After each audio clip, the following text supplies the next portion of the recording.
Tuhan, supaya apa yang aku katakan ini keluh kesahku kamu dengar. Bahkan yang menarik di sini adalah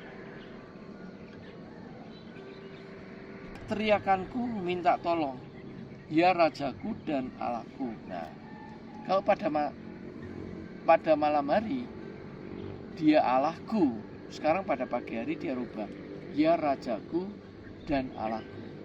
Jadi pada pagi hari ini Daud tahu betul bahwa dia kalah dengan rajanya.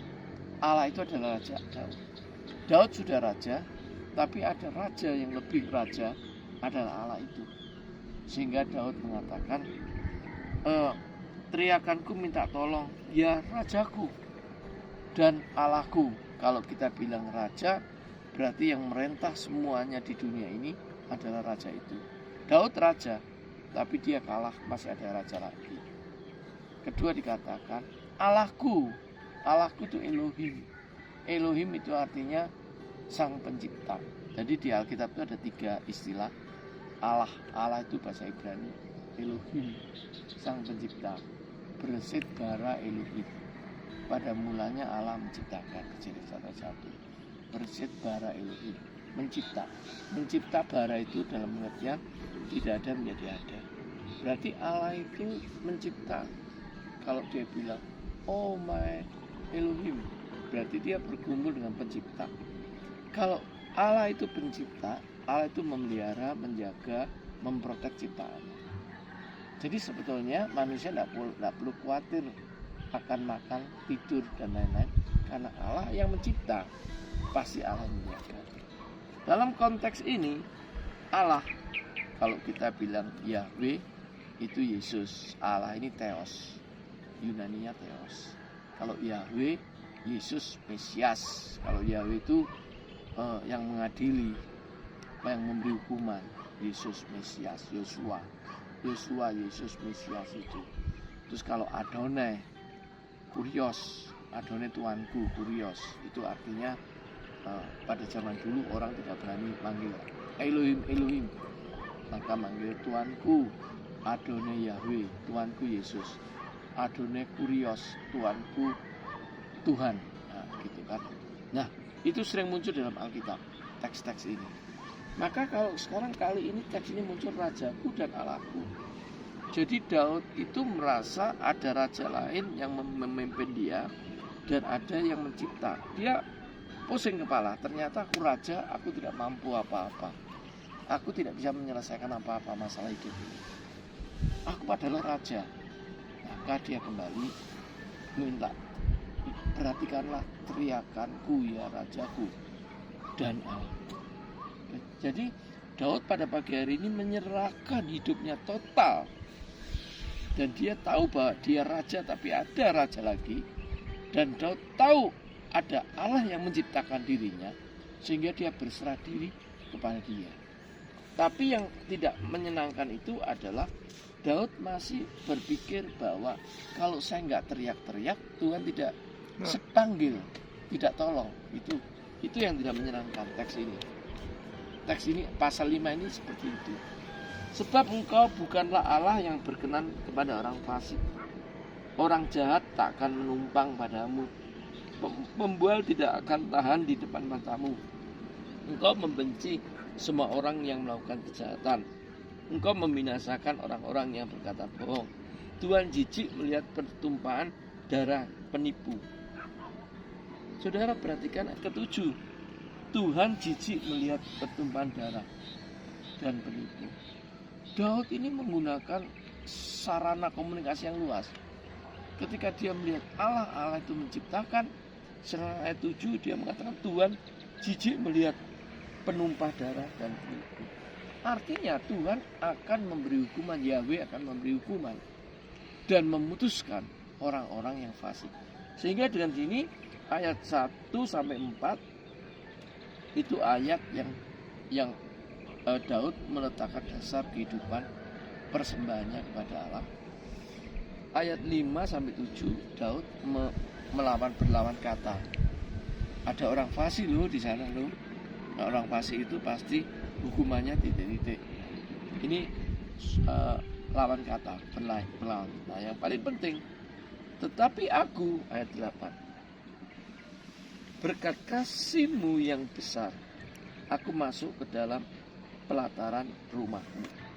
Kan hidup kita kepada Tuhan, maka 3 hal yang harus kita lakukan. Yang Daud lakukan 3 hal. Satu adalah berkat kasih-Mu yang setia,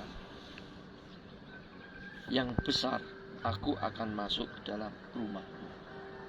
Jadi kita memberi persembahan hidup ini kepada Tuhan bukan cuma asal memberi, tapi kita hidup di dalam rumah Tuhan. Jadi yang pertama dikatakan hidup di dalam rumah Tuhan. Baik kita mau melakukan kegiatan kerja, bisnis, bertemu orang, dihina orang, mungkin dikejar-kejar, misalnya utang, dikejar-kejar apa, enggak masalah. Yang penting dikatakan di sini, itulah kita sedang masuk di rumah Tuhan. Jadi yang pertama sepanjang hidup kita ini, dari pagi sampai malam nanti, itu rumah Tuhan. Jadi kalau nanti kita ketemu orang tidak menyenangkan, itu rumah Tuhan. Jadi kalau kita bertemu dengan orang yang menyenangkan, itu rumah Tuhan. Nanti kalau kita dirugikan sama orang lain, itulah memang dunia ini. Kita masuk dalam rumah Tuhan. Karena rumah Tuhan ini adalah variasi hidup yang penuh variasi. Satu dikatakan Daud mengajarkan.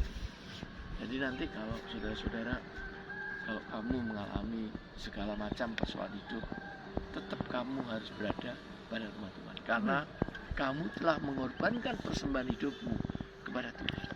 Satu dikatakan. Jadi bagaimana cara mempersembahkan korban kepada Tuhan lagi? Yang nomor 2, Daud mengatakan sujud menyembah ke arah bait-Mu yang kudus dengan takut akan Tuhan. Jadi sujud menyembah.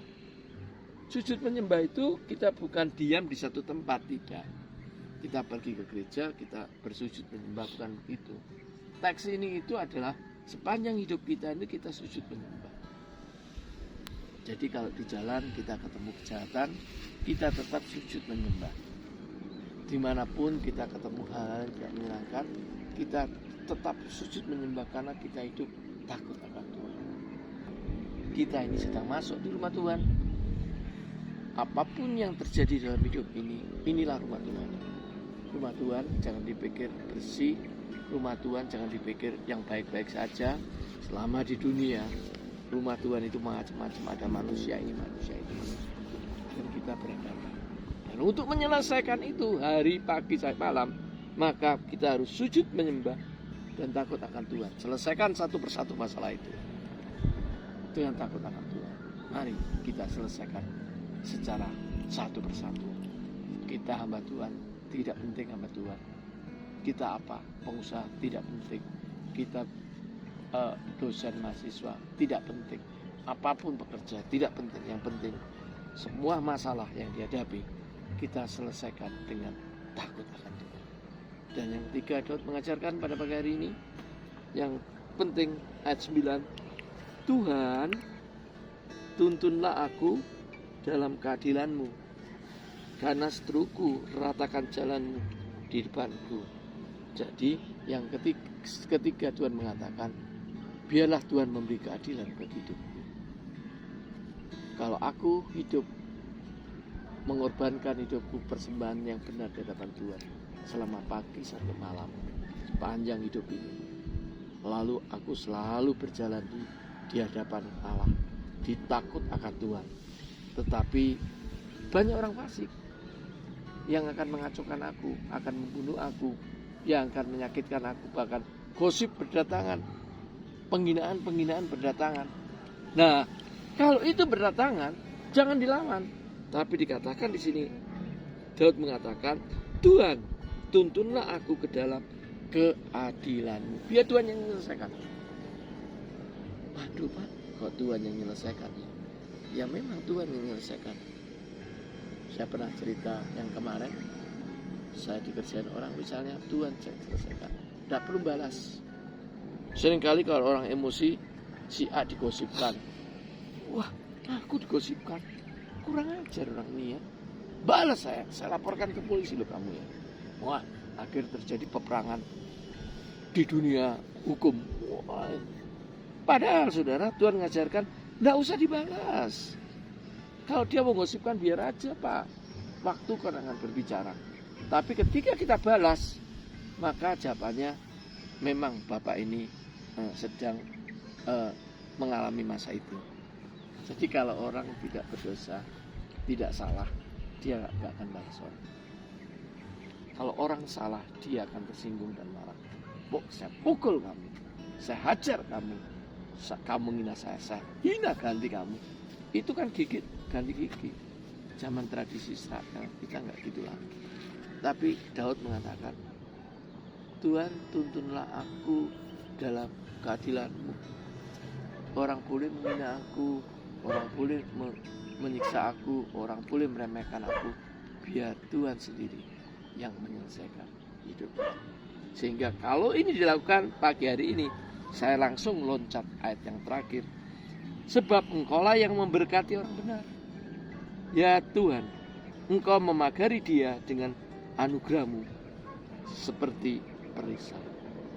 Berarti orang ini menurut Daud, dia hidupnya diberkati oleh Tuhan. Dan seluruh langkahnya diprotek, dipagari oleh Tuhan. Nah, mari kita nikmati pagi hari ini. Pagi sampai nanti malam, kita nikmati apa yang disarankan. Nanti malam kita baca lagi doa pada malam hari yang semalam. Nah, begitu terus itu Pak. Hidup itu kayak begitu.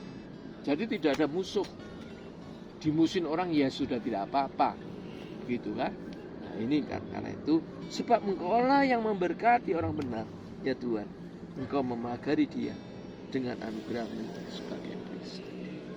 Nah, itu Bapak Ibu yang ada, ibu-ibu yang tidak mendengar pasti mendengar. Itu renungan pagi hari ini. Yuk kita lakukan. Ada 3 hal. Ulangi lagi.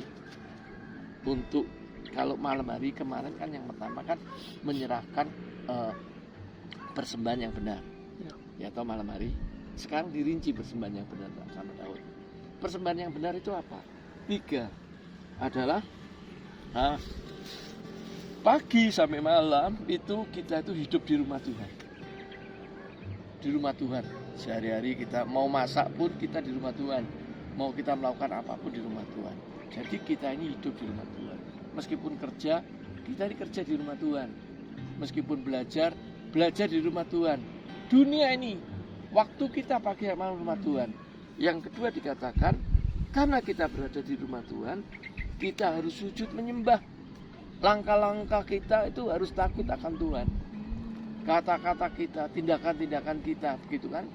Yang ketiga, Tuhan tuntunlah keadilan bagiku. Jadi kalau ada orang yang menyerang, biarkan saja. Tapi Tuhan akan memberi keadilan bagi kita. 3 hal ini menyongsong bagian kita. Terima kasih.